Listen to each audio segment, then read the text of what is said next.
ہم ذکر کر رہے ہیں پچھلے چند دنوں میں جو چین میں بڑی ڈیولپمنٹس ہوئی ہیں، S C O plus summit, military parade, اور پھر پاکستان کے پرائم منسٹر کا پریزیڈنٹ شی اور جو باقی دنیا کے رہنما ہیں ان کے ساتھ ملاقاتیں، اس پر فردر پرسپیکٹو لینے کے لیے ہمیں بیجنگ سے جوائن کیا ہے زون احمد خان صاحبہ نے.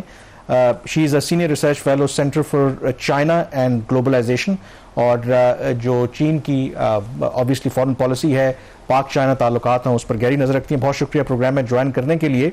اگر ہم دیکھیں کہ پچھلے چند دنوں میں 3 بڑی ڈیولپمنٹس ہوئی ہیں. اگر چین کے اعتبار سے دیکھیں، ایس سی او کا سربراہی اجلاس ہوا، S C O plus summit ہم نے دیکھا، ملٹری پریڈ دیکھنے کو ملی، اور ان جو تینوں جو ایونٹس ہیں، آپ کے خیال میں چین کیا ایک میسج کنوے کرنے جا رہا ہے؟ ڈو یو تھنک کہ جو ڈین شاپنگ کی ایک پالیسی تھی ماضی میں کہ اپنی اسٹرینتھ کو آپ نے چھپا کے رکھنا ہے، ٹائم بائی کرنا ہے، بٹ اب شاید چین کو لگتا ہے کہ وہ اپنی اسٹرینتھ کو چھپانے والا جو ٹائم ہے وہ گزر گیا ہے، اب دنیا کو ہم نے بتانا بھی ہے؟ بالکل کمان، آپ نے ایک صحیح انالیسس ایک نٹشل میں دیا ہے کہ چائنا کی جو 40 سال کی ریفارم اینڈ اوپننگ اپ کی پالیسی تھی، اس کا مقصد یہ تھا کہ ہم اپنی ترقی پہ، اپنی اکنامک ڈیولپمنٹ میں ایک پریگمیٹک طریقے سے آگے بڑھیں، اپنے لوگوں کی جو زندگی ہے اس کو بہتر کریں. اور چائنا ہمیشہ پاکستان کے ساتھ بھی جو ہمارا چائنا پاکستان انٹریکشن ہوتا ہے، جو بیلٹ اینڈ روڈ انیشیٹو ہے جس کا سی پیک بہت اہم حصہ ہے، فلیگ شپ پروجیکٹ ہے، اس کا مقصد ہی یہ ہے کہ پریگمیٹک ڈیولپمنٹ اور پیپل سینٹرک ڈیولپمنٹ جس کو چائنا کہتا ہے، کہ اپنے لوگوں کی، اپنی جو ہماری جو حکومتیں ہیں، جو گلوبل گورننس ہے، اس کا واحد مقصد ہی یہ ہے کہ عام عوام کی زندگی کو بہتر کرے. تو چائنا نے 40 سال وہ ریفارم اینڈ اوپننگ اپ کر لی. اب 2013 میں جب چائنا نے belt and road initiative announce کیا، اس کا میرے خیال میں سب سے پہلا، سب سے جو مطلب اول مقصد ہے وہ یہ ہے پرابلم سالونگ کرنا دنیا میں. ایک ایسی دنیا جس میں ہم دیکھتے ہیں کہ جو کئی ویسٹرن پاورز ہیں انہوں نے مونوپولائز کر لیا ہوا تھا، گلوبل گورننس ویک تھی، ڈیولپنگ کنٹریز چاہتے تھے کہ ایک ملٹی پولر دنیا ہو، ایک ملٹی پولر نظام ہو جہاں پہ دنیا بھر کے ممالک، جس کو ہم گلوبل ساؤتھ اور گلوبل میجورٹی کہتے ہیں، وہ بھی ایجنڈا سیٹنگ کریں.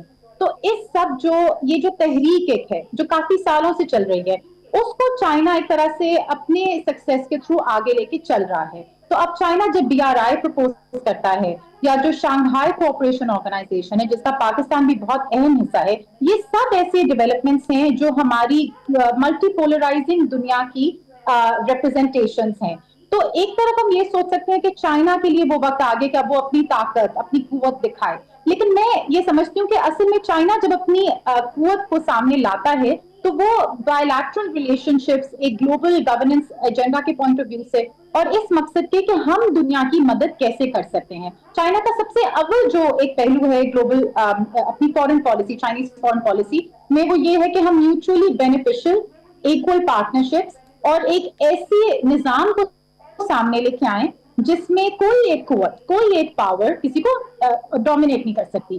تو ایس سی او بھی یہ سمجھتی ہے، یہ ایسی آرگنائزیشن ہے جو یوریشیا کی یونٹی میں بلیو کرتی ہے.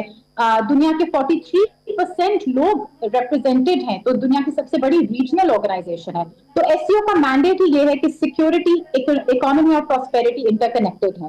تو یہاں پہ بھی چائنا جب دکھاتا ہے کہ ہماری سور احمد، آپ نے بڑی ڈیٹیل سے جو پرنسپلز تھے چائنا کی ڈیولپمنٹ کے وہ آپ نے ایکسپلین کر دیے. ایک چیز ذرا فرمائیے گا، یہ جو ایس سی او کا سمٹ ہوا ہے، اور جو ایس سی او کا ایک بہت امپورٹنٹ پوائنٹ ہے اس کے چارٹر کا کہ new political and economic international order کی یہ بات کرتا ہے. یہ جو سمٹ ہوا ہے اس کے بعد یہ جو چارٹر کا پوائنٹ ہے، یہ کس حد تک آگے اس کو بڑھانے میں چائنا کو مدد ملی ہے؟ چائنا نہیں، میں سمجھتی ہوں پوری دنیا کی مدد ہو رہی ہے. آپ دیکھیں U N secretary general Antonio Guterres وہاں پہ تھے.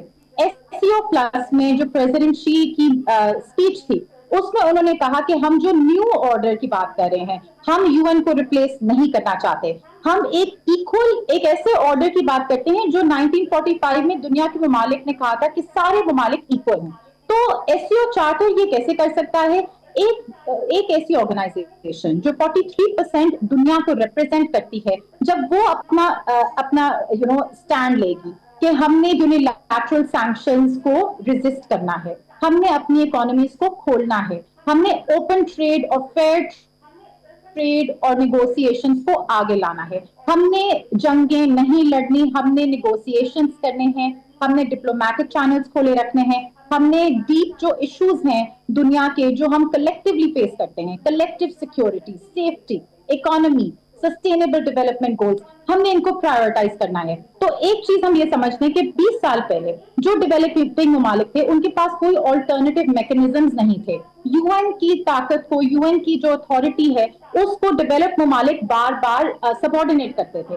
اب ایس سی او کے تھرو، ڈی آر آئی کے through, S C O plus کے تھرو ہم سب دیکھ رہے ہیں کہ جو ڈیولپنگ ممالک ہیں چائنا سمیت، کہ ہم نے جو گلوبل گورننس ہے اس کو سامنے لے کے آنا ہے. اور میں سمجھتی ہوں کہ آلریڈی دنیا کا نقشہ کافی حد تک بدل چکا ہوا ہے.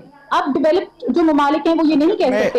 قطع کلامی ہو رہی ہے یہاں پر. میں آپ سے پوچھنا چاہوں گا کہ پریزیڈنٹ شی نے جو ایس سی او پلس کے اجلاس سے بھی خطاب کرتے ہوئے یہ کہا کہ ہم پیس کے لیے آگے بڑھنا چاہتے ہیں اور شیئرڈ جو ہیومینٹی ہے اس کا گول ہے اس کو اچیو کرنا چاہتے ہیں. لیکن دوسری طرف جو ملٹری پریڈ ہم نے دیکھی اس میں فار دا فرسٹ ٹائم جس طریقے سے چین نے اپنا جو ملٹری مسل ہے اس کو شو کیس کیا، تو اس کا کیا مطلب ہے کہ ایک طرف چین کہتا ہے کہ ہم اگر ایک گلوبل پاور بن رہے ہیں تو ہمارے سے کسی کو خوف زدہ ہونے کی ضرورت نہیں ہے، but at the same time یہ جو ملٹری پریڈ ہے اس سے وہ کیا میسج کنوے کر رہے ہیں؟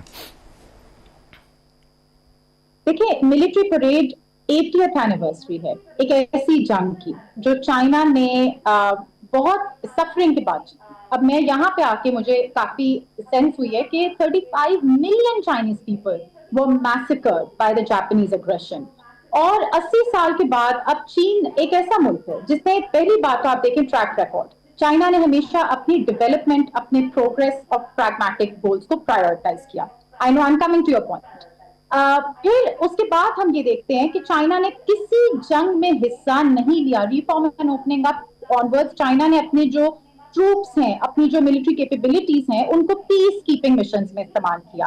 چائنا کا ایک پرسپیکٹو، جو پہلی چیز میں 2015 سے بیجنگ میں ہوں، اور ایک میرے پروفیسر نے بڑی انٹرسٹنگ بات کی، کہا کہ چائنا سیفٹی میں بلیو کرتا ہے. ہم کسی اینیمی کو آئیڈینٹیفائی کر کے نہیں اپنی ویپنز بنا سکتے، ہمیں الائنسز نہیں بنانی، ہمیں کسی کے خلاف نہیں، ہمیں اپنی سیفٹی کے بارے میں سوچتا ہے. تو چائنا جو اس وقت ویپنز میں ایڈوانسمنٹ بھی کر رہا ہے ایک ایسے پوائنٹ آف ویو سے کہ کئی ایسے ممالک ہیں جو چائنا کو ترقی کرتے ہوئے دیکھنا نہیں چاہتے، تو وہ کم از کم یہ جرات نہ کریں کہ ہم چین پہ حملہ کریں. کسی بھی ملک کے اوپر اگر آپ کی انٹرنیشنل گلوبل گورننس اسٹرانگ ہے، اگر یو این چارٹر کو ریسپیکٹ کرے ساری دنیا، تو پھر کوئی بھی دو ملک آپس میں جنگ نہیں لڑیں گے. That's just a fact. تو چائنا جو اپنی اس وقت ڈیولپمنٹ کر چکا ہے، چائنا نے جو اپنی ملٹری میں بھی انویسٹ کیا ہے، وہ اس پوائنٹ آف ویو سے کیا ہے کہ وی شوڈ بی سیف. دوسری چیز کہ ہمارے ممالک کے پاس، جو ڈیولپنگ ممالک ہیں، ہمارے پاس بھی یہ صلاحیت ہونی چاہیے. دو سوال ہے بیفور یو موو آن. ابھی کامران آپ سے پوچھیں گے کہ جو پرائم منسٹر کی میٹنگز ہوئی تھیں اس کا آؤٹ کم کیا ہے، ہمارے لیے کتنا بہتر ہے. بیفور دیٹ ایک جو پرٹیننٹ کویسچن یہاں پہ یہ ہے کہ جو S C O development bank ہے جس کے لیے پریزیڈنٹ شی نے انہوں نے گرانٹ بھی اناؤنس کی اور لون بھی اناؤنس کیا، S C O development bank ماضی میں اس لیے اس کے حوالے سے پروگرس نہیں ہو سکی کہ روس اس کی مخالفت کر رہا تھا. اس دفعہ کیا ڈیولپمنٹ ہوئی ہے، کیا گیو اینڈ ٹیک ہوا ہے بٹوین چائنا اینڈ رشیا کہ S C O development bank جو ہے وہ بھی اب ایک ریئلٹی بننے جا رہا ہے؟ S C O development I am not sure کہ ابھی اس وقت بائیلیٹرل نیگوسیشنز کیا ہیں جس کے ریزلٹ میں رشیا نے ایکسپٹ کیا ہے، لیکن اب ایک ایسا اسٹیٹ آ گئی ہے کہ جو ایس سی او ہے اس کا سیکیورٹی پرسپیکٹو تو ہے، لیکن جو پریکٹیکل امپلیمنٹیشن میں سارے ممالک نے ایک ہی چیز پہ توجہ دینی ہے، that is again sustainable development goals. تو رشیا نے probably they agreed on how to put their resources forward کہ کس طرح ہم نے ریسورسز اپنی پول کرنی ہے. اور اس میں اب جہاں تک میں دیکھ رہی ہوں جو بھی ایس سی او ممالک میں آپس میں ڈسکشنز ہو رہی ہیں، منسٹریز کو انگیج کیا جا رہا ہے، ایس سی او نے اپنے لیے ڈیلیوریبلز اب مارک کر لینے ہیں. اس کے ساتھ ساتھ چائنا نے بھی گلوبل گورننس انیشیٹو اناؤنس کیا ہے S C O plus meeting میں، which is again linked with the SCO development bank. اس سے یہ ہوگا کہ جو گلوبل گورننس انیشیٹو کے گولز ہیں کہ ہم ایس ڈی جیز کو یو این چارٹر کے اندر رہتے رہتے اسٹرینتھن کریں، تو S C O development bank اس انیشیٹو کو آگے لے کے جائے گا by pooling resources for the S C O member countries. اس میں جو ایس سی او پلس ہیں وہ بھی شامل ہو سکتے ہیں. وقت تھوڑا کم ہے، تھوڑا پاکستان چین کے جو بائیلیٹرل ریلیشن شپ ہیں اس کے حوالے سے بھی میرے خیال میں بات کرنا ضروری ہے.